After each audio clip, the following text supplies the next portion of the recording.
People should have more respect for the lives they live. It's not every day we find haven in a home for our pigs, but it is for people less fortunate in underdeveloped countries. And here you take the struggle bus, finding it hard to quit smoking cigs. But that's not the real issue.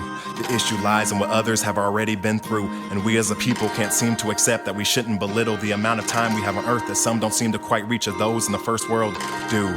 So why is it that we have so many drunk drivers killing people, and it's an endemic in the United States, and diseases don't seem to matter as much to us when tobacco and obesity will inevitably kill you? Why is it that we don't appreciate the fact that we can take things for granted? Like we should take taking things for granted, for being granted the luxury of knowing what it is like to have, then to have lost instead of it have never happened. Like, can you imagine a time where you were like, I'm so thankful for a washing machine despite not having it now?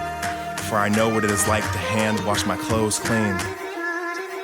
It's not about looking at the glass half empty or half full, but rather acknowledging there's even a fucking glass there for you to drink from.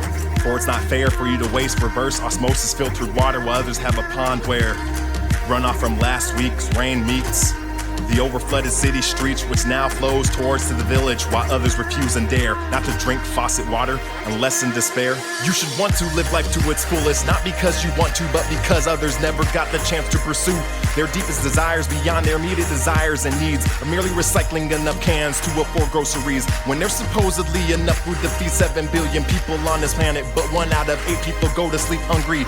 You should be grateful that you even have enough money to afford a 24-pack of ramen, cause that's at least 1 more meal in your tummy that an Indonesian child needed. Who cares if it's yummy or not? Have we as a people forgot what it means to need versus an appetite for want? There's being resourceful in other countries as opposed to in the US, just purely limiting what you bought, limiting what you sought, limiting what you thought, limiting what you ought to think a lot about. The route some take to arrive at work requires an arduous journey, yet we complain about traffic making us late. The saying, it's better to have than to have lost, completely changes with just a switch of a word. The entire paradigm shifted on how we perceive what we deserve, for it's not about what we are entitled to. Rather, it's about knowing we should conserve instead of living lavishly, irresponsibly spending what we earn. We should not be spiteful of those with materialistic lives, trophy-wise and wills attached to metal that they try to preserve. Acapulame.